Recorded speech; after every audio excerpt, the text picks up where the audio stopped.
नमस्कार मित्रांनो, जय महाराष्ट्र। राज्याच्या राजकारणातून सर्वात मोठी अपडेट समोर येत आहे। त्या अगोदर तुम्ही सर्वप्रथम चॅनलवर नवीन असाल तर चॅनलला नक्की सबस्क्राइब करा व बेल आयकॉन नक्की प्रेस करा। त्यापूर्वी जाणून घ्या बातमीची सविस्तर अपडेट। राज्याचे माजी गृहमंत्री वळसे पाटील यांचा एक व्हिडिओ सोशल मीडियावर चांगलाच व्हायरल होताना दिसतोय। आंबेगावमध्ये एक जाहीर कार्यक्रमात बोलताना दिलीप वळसे पाटलांनी माजी मुख्यमंत्री अजित पवारांच्या आठवणींनी भरून आलं।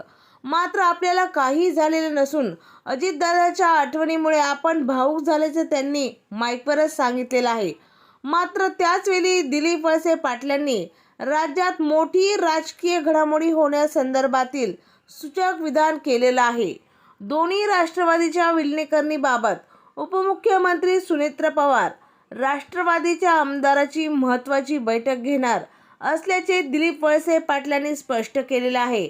सध्या पक्षाच्या विलिनीकरणाबाबत असल्याचे दिलीप वळसे पाटील यांनी म्हटलेले आहे।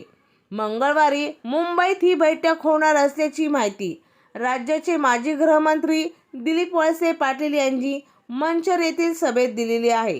त्यामुळे आता 17 फेब्रुवारीच्या मुंबईच्या बैठकीमध्ये सुनेत्रा पवार काय निर्णय घेतात हे पाहणं खूप महत्त्वाचं ठरणार आहे।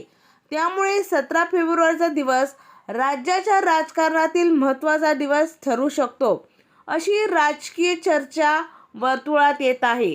जिल्हा परिषद आणि पंचायत समिती निवडणूक काळात वळसे पाटलांची तब्येत नाजूक असल्याने वळसे पाटलांना डॉक्टरच्या सल्ल्याने मुंबईत होते। त्यामुळे मतदारसंघात वळसे पाटील फारच आजारी असल्याची चर्चा होती।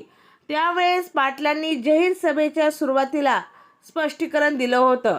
जिल्हा परिषद आणि पंचायत समिती निवडणुकीनंतर आभार मेळाव्यात दिलीप वळसे पाटलांनी अजित पवारांचा निधनाचा धक्का बसल्याचं कबूल केलं। मला काही झालेलं नाही, मी भक्कम आहे। फक्त अजितदादांच्या जाण्यामुळे मला भावना आवरत नाहीत, असे शब्द उच्चारताना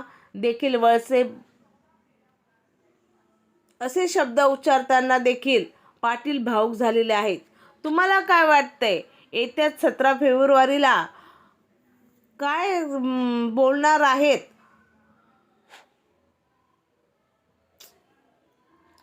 आता आपल्याला पाहायचं आहे की नक्की 17 फेब्रुवारीच्या दिवशी सुनेत्रा पवार काय निर्णय घेणार आहेत। नक्की कमेंटमध्ये तुमचा अभिप्राय नोंदवा व असे डेली अपडेट पाहण्यासाठी चॅनलला सबस्क्राईब करा। पुन्हा भेटूया एका नव्या अपडेट सोबत। जय महाराष्ट्र।